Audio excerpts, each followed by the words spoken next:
दोस्तों iPod launch हुआ था 23 सितंबर 2001 को। और जब ये लॉन्च हुआ था तो पूरी मार्केट को हिला के रख दिया था। क्यों हिला डाला ना।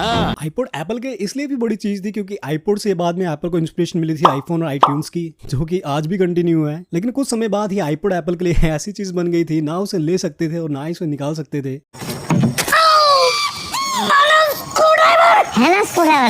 पहले ये तो देख रहा है। ओह सॉरी, व्हाटएवर यू से। क्योंकि आईपोड्स की सेल्स इतनी बढ़ नहीं रही थी और ऊपर से आईफोन का जो शेयर है वो मार्केट में बढ़ता ही जा रहा था। तो दोस्तों आज हम बात करेंगे आईपोड्स के बारे में, आईपोड्स की हिस्ट्री को जानेंगे। और उससे पहले यार प्लीज वीडियो अच्छी लगे तो लाइक कर देना, और मेरा अगर कंटेंट अच्छा लगता है तो प्लीज चैनल को जरूर सब्सक्राइब करना। तो आईपोड को बनाने का आइडिया जॉन विस्टन के दिमाग में आता है जब वो 1999 में जापान में गए थे। वहां पे उन्होंने तोशिबा की बहुत छोटी ड्राइव देखी थी जो कि 1.8 इंच की थी, और इसमें आपको 5 GB तक की स्टोरेज देखने को मिलती थी। और इसको देख के जॉन विस्टन के दिमाग में आया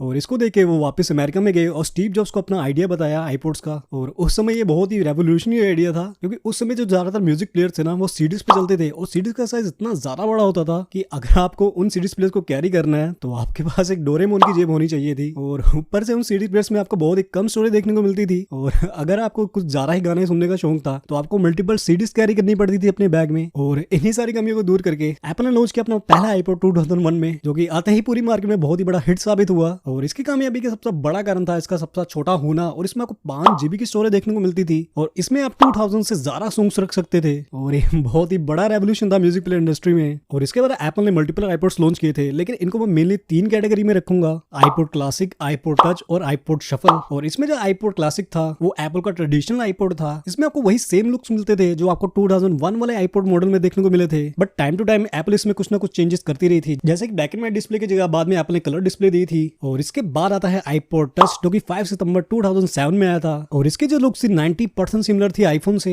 और इसमें आपको वो सारे फीचर्स देखने को मिल जाते थे जो आपको उस टाइम पे आईफोन में देखने को मिलते थे, बस इसमें कॉलिंग फीचर नहीं था। इसमें अगर कॉलिंग फीचर हो जाता ना तो पूरा आईफोन बन जाता। एक्चुअली में अगर देखा जाए तो आईपोड टच वो पहला आईपोड था जिसमें आपको बड़ी स्क्रीन देखने को मिलती थी, बैक में बड़ा कैमरा देखने को मिलता था, प्लस इसमें आपको पहली बार वाईफाई और मल्टीपल गेम्स देखने को मिली थी। और अगर देखा जाए ना तो एप्पल को जो आईफोन बनाने की जो इंस्पिरेशन है ना वो कहीं ना कहीं इसी आईपोड से मिली थी। और पहले आईपोड की तरह आईपोड टच भी मार्केट में आते ही बहुत ही बड़ा हिट साबित हुआ। बट इतना सब कुछ होने के बाद भी ना एप्पल की जो सेल्स है इतनी ज्यादा बढ़ नहीं रही थी, क्योंकि एप्पल सिर्फ प्रीमियम सेगमेंट को ही टारगेट कर रही थी, और प्रीमियम सेगमेंट में उस समय इतने ज्यादा लोग थे नहीं जो एप्पल की सेल्स को कैटर कर पाए। तो एप्पल ने अपनी सेल्स बढ़ाने के लिए उस टाइम में मार्केट में एक नया प्रोडक्ट उतारा जिसका नाम था आईपोड शफल, या कुछ लोग इसे आईपोड नैनो भी कहते हैं। और ये एक स्ट्रिप डाउन वर्जन था आईपोड क्लासिक और आईपोड टच का। इसमें आपको कोई भी स्क्रीन नहीं देखने को मिलती थी, बस इसमें आपको 5 बटन देखने को मिलते थे, प्ले, पॉज, फॉरवर्ड, बैकवर्ड का। प्लस इसमें कोई स्पीकर नहीं था, तो मतलब आपको सिर्फ हेडफोन लगा के गाने सुनने पड़ते थे। हालांकि इसमें इतनी ज्यादा कमियां थी, लेकिन इसमें एक चीज बहुत ही ज्यादा अच्छी थी, इसमें आपको बहुत ही लंबी बैटरी लाइफ देखने को मिलती थी। एक बार चार्ज करने पर आपको 42 आवर्स लंबी की बैटरी देखने को मिल जाती थी। ऊपर से बहुत ही ज्यादा सस्ता था, तो मतलब आपका ये कहीं पे गिर भी जाता था तो आपको कोई टेंशन नहीं होती थी। 2009 और 2010 तक तो आईपोड्स की सेल काफी अच्छी हुई, बट 2011-12 में ना स्टोरी थोड़ी चेंज होने लगी। उस टाइम पे अचानक ही आईपोड्स की सेल थोड़ी डाउन जाने लगी, और इसका सबसे बड़ा कारण था आईफोन 4 और आईफोन 4S का लॉन्च होना। ज्यादातर लोग जो आईपोड्स को उस टाइम यूज करते थे या जो लोग आईपोड्स को खरीदना चाहते थे वो आईफोन 4 और 4S के ऊपर स्विच होने लगे। और ऐसा इसलिए था क्योंकि आईपोड और आईफोन की प्राइस में बहुत ही कम डिफरेंस था, ऑलमोस्ट 50 या 60 डॉलर्स का डिफरेंस था उस समय पे। तो लोग थोड़े स्मार्ट निकले, उन्होंने आईपोड्स ना लेके आईफोन्स को लेना ज्यादा बेहतर समझा, क्योंकि उनमें आपको थोड़े पैसे ज्यादा देके कॉलिंग फंक्शनैलिटी भी मिल जाती थी। और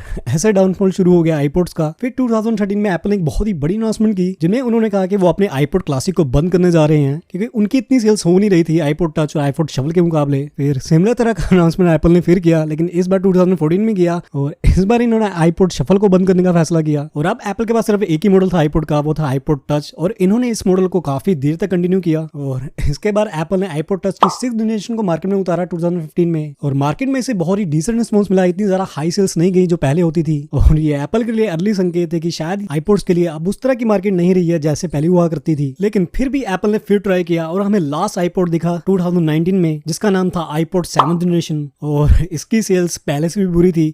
तो साला ये दुख का खत्म नहीं होता बे। ना के बराबर ये सेल हुआ और इतनी बुरी सेल्स को देख के एप्पल ने फाइनली ये डिसीजन लिया कि अपनी आईपॉड सीरीज को वो बंद करने जा रहा है। हालांकि आईपॉड तो बंद हो चुके हैं, लेकिन आईपॉड मेरे ख्याल से एप्पल के one of the iconic products में से एक रहा है। मेरे ख्याल से अभी भी एप्पल जो है बहुत सारे एक्सपेरिमेंट कर सकती थी आईपॉड से, जैसे कि एप्पल अगर उसमें कोई अच्छा प्रोसेसर देती और उसे गेमिंग डिवाइस में कन्वर्ट कर देती तो मेरे ख्याल से आईपॉड से एक अच्छा गेमिंग कंसोल जरूर बन सकते थे। और वैसे भी आज गेमिंग कंसोल की मार्केट बहुत ज्यादा बूम कर रही है। ऑलमोस्ट $22 बिलियन की मार्केट है गेमिंग कंसोल्स की, और इसमें अगर iPod as a gaming console enter होता तो मेरे ख्याल से आईपॉड के सर्वाइवल के चांसेस बहुत ही ज्यादा होते और शायद आज आईपॉड का सिनेरियो भी थोड़ा डिफरेंट होता। बहरहाल इसके ऊपर मैं बहुत ही लंबी चौड़ी बात कर सकता हूँ, क्या होना चाहिए था क्या नहीं होना चाहिए था, बट वीडियो बहुत ही लंबी हो जाएगी तो इसके ऊपर कभी और बात करेंगे। और दोस्तों कमेंट करके बताना क्या आपने कभी आईपॉड इस्तेमाल किया है, अगर किया है तो कौन सा किया है, कमेंट करके जरूर बताना। तो दोस्तों ये था इस वीडियो में, उम्मीद करता हूँ आपको ये वीडियो अच्छी लगी होगी। अपना बहुत ज्यादा ख्याल रखना। Till then tata bye bye.